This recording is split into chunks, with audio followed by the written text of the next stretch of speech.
Hello, and welcome to Get Your Garden Growing. My name is Sandra Lawson, and today I'll be your host. We're going to discuss native plants and invasive species, how to use natives in your garden so that we can get rid of those invasives. And we have many pictures for you today, and I want to acknowledge the artistic creativity of Jess Truly, who provided those for us. And our special guest is James McCarthy. Welcome to the show, James. Thank you, Sandra. And as I said, we're going to be discussing native and invasive species.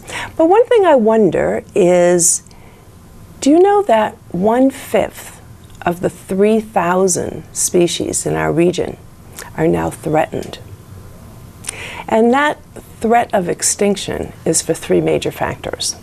One is habitat loss due to urban development.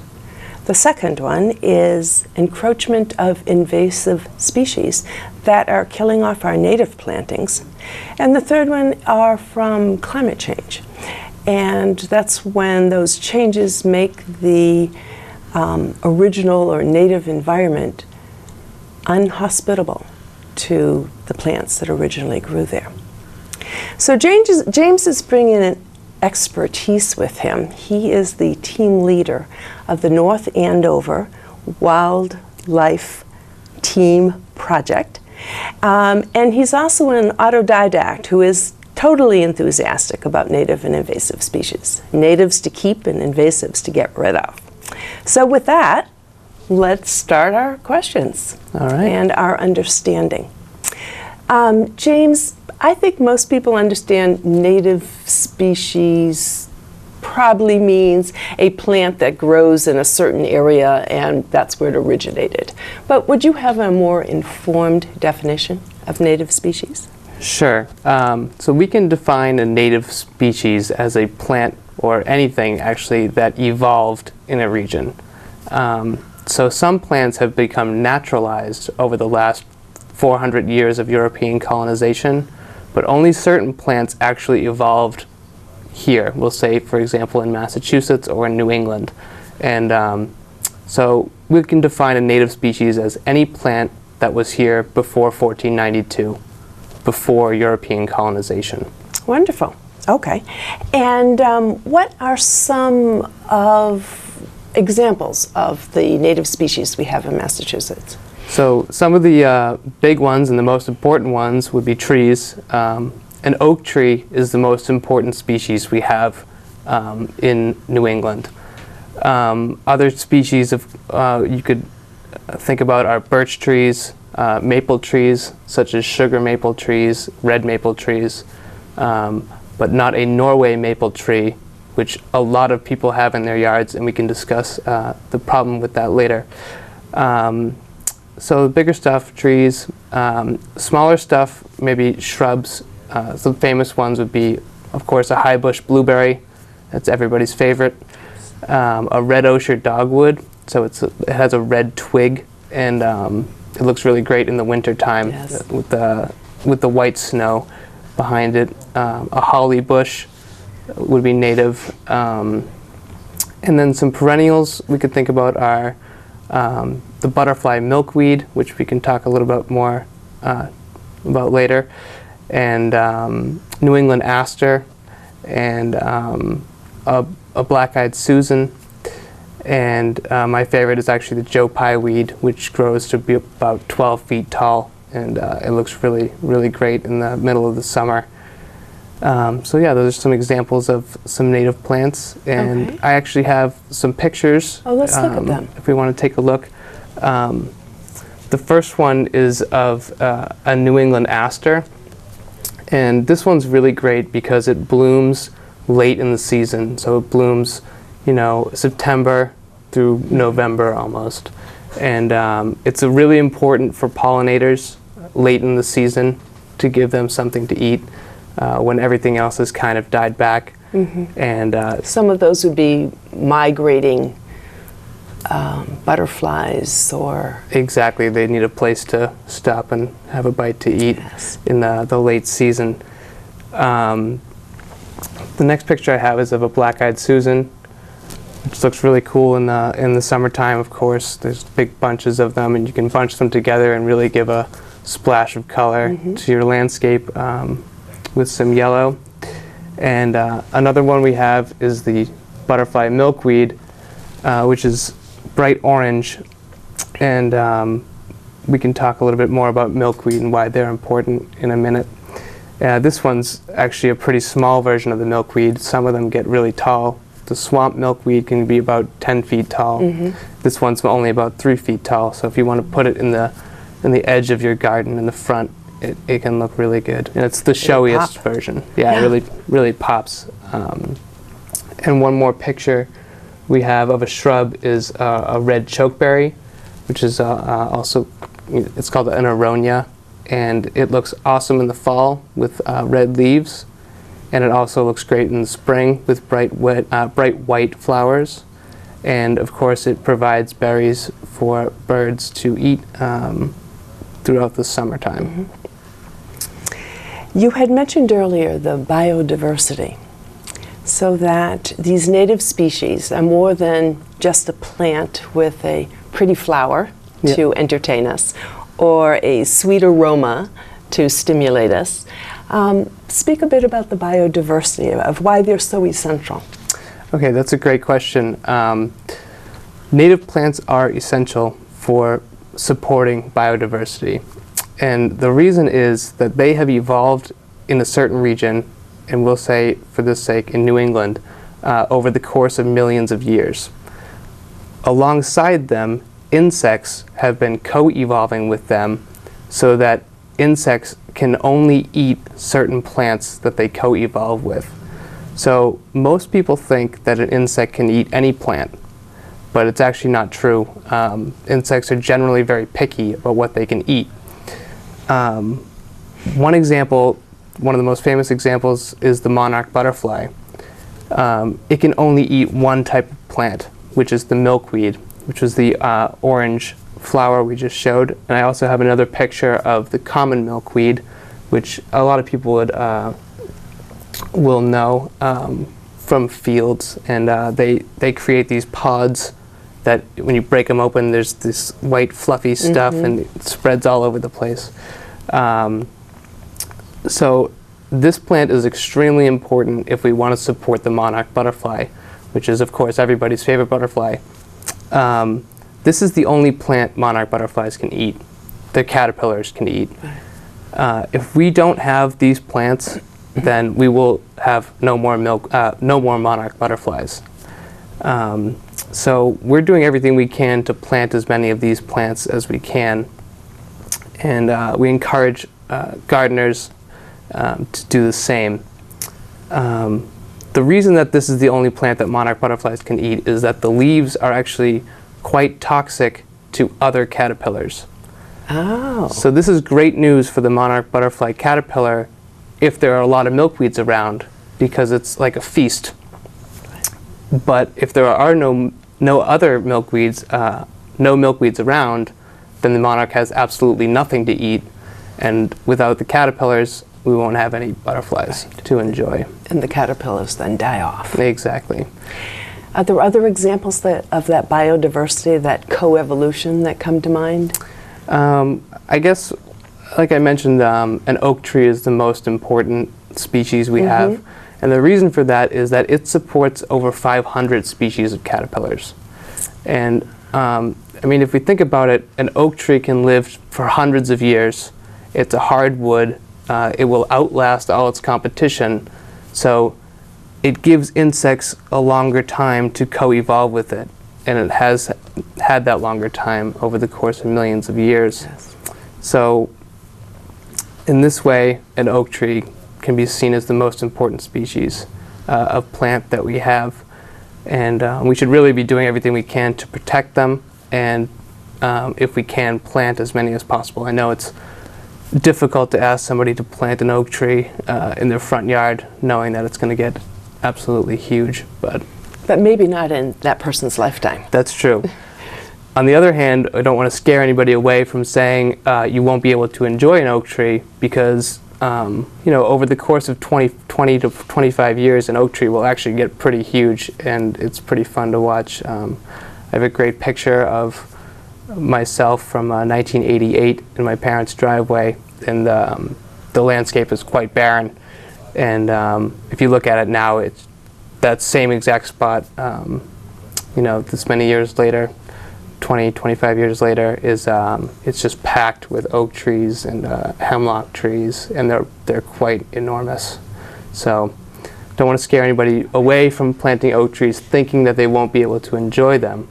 On the other hand, they do get pretty big, so we have to be prepared for that. Absolutely. And for our audience, there's a website that I would like to cue you to, and that is for the New England Wildflower Society. It is www.newfs.org. And at that site, you will find absolutely everything you want to know about native species, everything you want to know about invasive species. They have educational programming, they have guided tours, and in the spring, they have a wonderful wildflower plant sale. When you're looking for native species, that's one of the resources that's local because it's in Framingham. And I understand if you volunteer to work their sale, you get first dibs on what they're selling. So that's a good draw. Moving right along, let's talk a little bit about invasive species. How would you define those? So an invasive species is something that did not evolve here in Massachusetts or in New England. Generally, they come from Asia and Europe, and we can define them as plants that grow very quickly, and they generally produce a lot of berries, which allows them to reproduce quickly and efficiently. And the problem is that they outcompete our native species. And if we think about the idea that insects can only eat plants that they co-evolve with, it becomes clear that insects can't eat these invasive species not nearly as efficiently as they could eat native species. And I want to stress the fact that insects are so important to biodiversity because we can take an example of birds. Birds need caterpillars in the springtime for their baby birds to grow into adult birds. Insects contain pound for pound more protein than beef, and so these birds need caterpillars in the springtime to feed to their baby birds so that the baby birds can grow to be adult birds. So on the one hand, insects can't eat invasive species, and these invasive species are crowding out and killing our native species. So we really need to do everything we can to try and protect our larger native species such as oak trees, and also protect entire ecosystems. Or you can think about just your backyard, protecting your backyard from the invasion of these other species. The non-natives. Exactly. And I will say, of course, not every species that did not evolve here is invasive, but we have to be very careful with what we plant in our gardens because some figures show that 80% of the invasive species we have now in Massachusetts were brought here specifically to put in people's gardens because they looked nice and they looked exotic, which is of course what gardeners want, and it makes sense, of course, but these plants then escape from people's gardens and then become completely invasive. So we do have to be careful with what we plant in our gardens because we don't know which exotic ornamental species could potentially become invasive. So, and some of them can be absolutely devastating when you think about the American chestnut blight in the early 20th century. That occurred because we brought Japanese chestnut trees to the United States, and it had a fungal disease that then infected the American species that had no resistance to that disease. and now it completely wiped out a dominant hardwood species up and down the Appalachian Mountains. So if we want to think about the next 100 years, we don't want to look back and say, oh, all the oak trees are gone now, just because we wanted to see how a certain tree looked in someone's garden. Mm-hmm. So not every exotic ornamental species will become invasive, but it's a fine line, and we don't know which ones will become invasive. Mm-hmm. So it's a tough challenge. It is. And do you have some pictures of the most common ones in our region? I have one picture of what's called Japanese knotweed, and this is essentially my nemesis. This is one of the most difficult invasive species to eradicate or even control. It's essentially bamboo, and the roots grow extremely deep, and any part of this plant that, let's say you cut it down, mm-hmm. any piece of that plant that lands on the ground and you don't pick up could potentially grow into another full-size plant over the next few years. So it's very difficult to remove, and it's just it's not a good time to try and remove them. Some other examples, the most common one is the Oriental bittersweet, mm-hmm. which most people know. You'll see it in the late fall. It climbs up trees and it has little orange berries, and that's actually really destructive because that can pull down entire trees, such as an oak tree. So, and that's also quite difficult to eradicate or even control. And one of the problems with that plant is if you cut the vine that is twining around a tree, it sends out distress signals to the root mm-hmm. system, and then the roots just decide to spring up all kinds of other vines and try and find something else to grab onto. Right. So you can't simply just cut it, you have to dig it out of the ground right. As best you can, and then essentially monitor it for several years. Yes.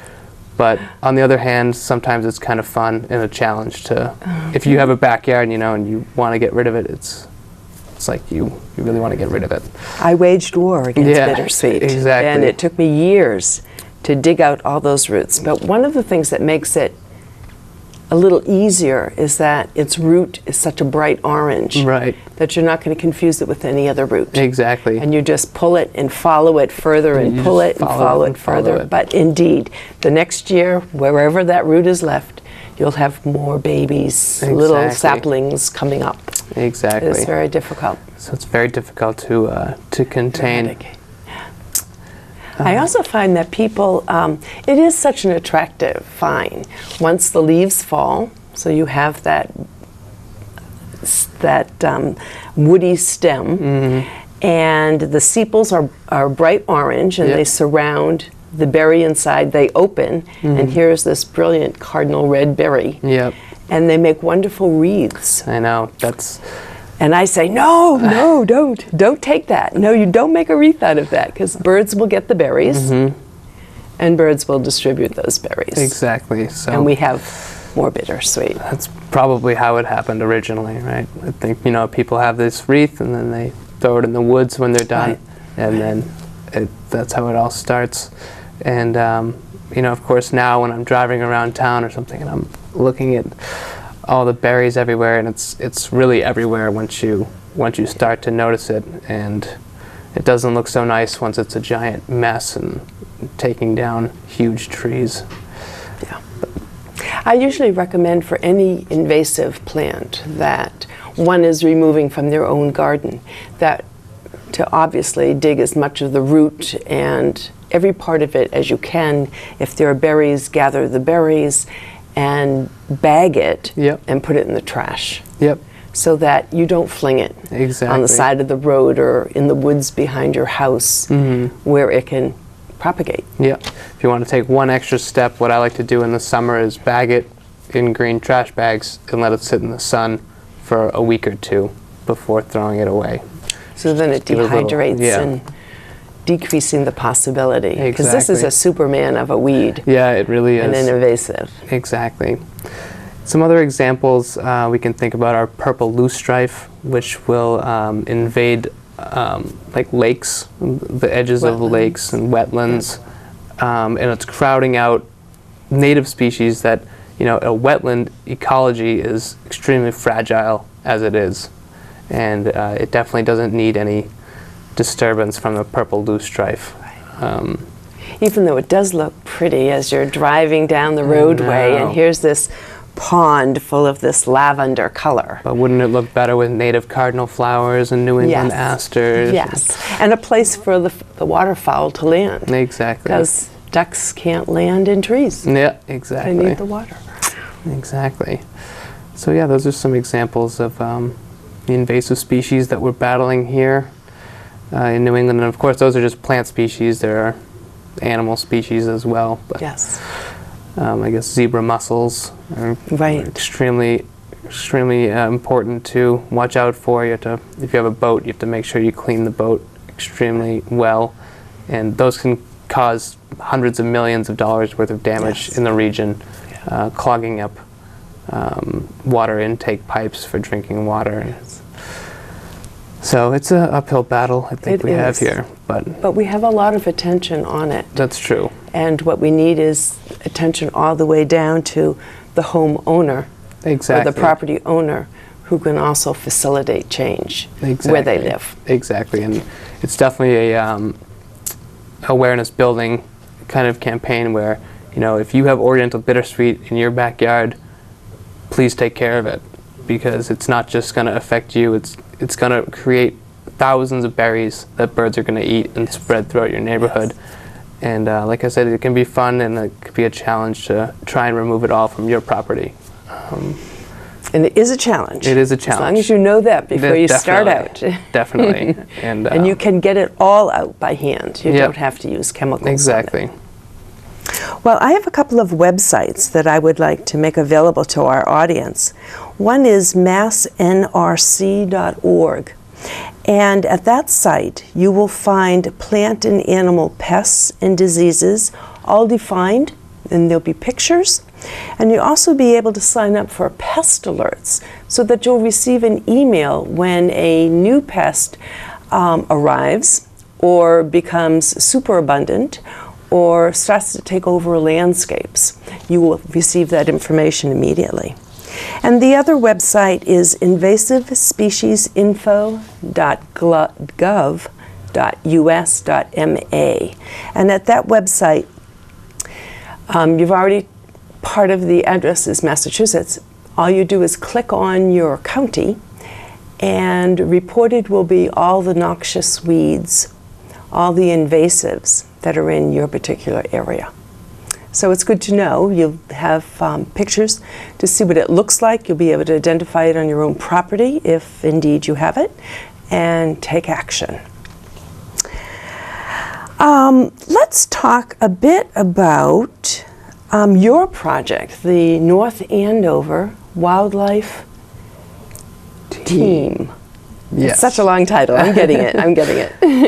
And you have a website also. We do. Yep. It's www.nahabitat.com. So we started this project in October of 2012, and the idea is to certify the town with the National Wildlife Federation as a community habitat. And only about 70 other cities and towns in the country have this distinction. Milton is the only other one in Massachusetts.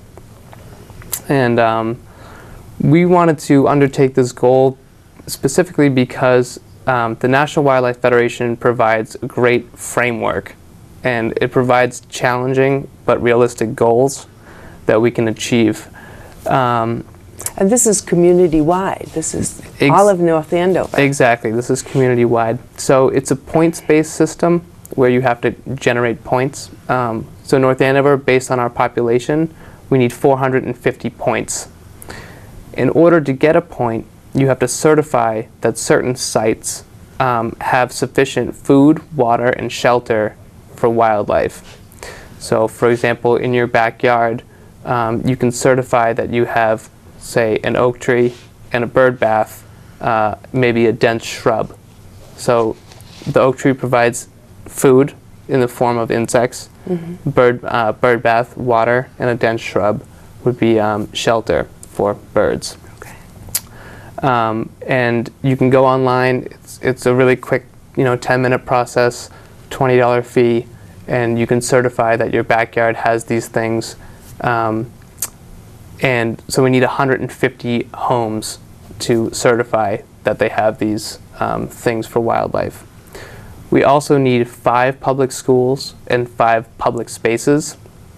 I'm sorry, just 5 schools. So in order to get the schools certified, we reached out to our local college, Merrimack College, and reached out to the chairman of the biology department, Professor Jonathan Lyon, and they very generously gave us $2,000 to start us off, and also access to their greenhouse for 3 years. And also they grew the plants for us. So with the $2,000, we purchased about 500 plants as little sprouts and small shrubs. And over the course of a few months, they grew to maturity in the greenhouse, thanks to the Merrimack students and faculty. And then we distributed these plants, 55 plants to each elementary school, and created wildlife habitat gardens. So we gave them 15 shrubs and 30 perennials. And who at the schools planted them? Parents, teachers, administrators, students, of course. And I went and met with some of the parents before to do a little plan, and of course we met with the Conservation Commission beforehand, and we checked out each site to make sure that what we were doing was okay. And so we had a bunch of students and parents, teachers, administrators come out and help at each school. And I like the community involvement, because that's an investment. Exactly. And once they're involved, there's some ownership for that. Exactly. To keep it going and to make it work. And to make it better. Yeah. That's the next step in the process, of course. We had a really successful first year in 2013. So we did all these plantings in June. So we did 5 schools over the course of 3 weekends. It was pretty crazy, but they all worked out pretty well. There were some lessons learned, of course, but for the most part, it went very well. We also did, my father and I did an invasive species cleanup at a historic home in town. And was that part of the requirement for the certification? Yep, that actually generates 5 points as well to remove invasive species from a site. So you can also earn points towards certification doing various things, having a website, having a native plant list, having an invasive species plant list, doing an invasive species removal, building awareness. So that's kind of another reason why we wanted to use this framework that the National Wildlife Federation provides, because you're actually doing real things, and you generate points doing these things. So we had a great invasive species removal project at this historic home, and then we replanted with some of the native plants from Merrimack College.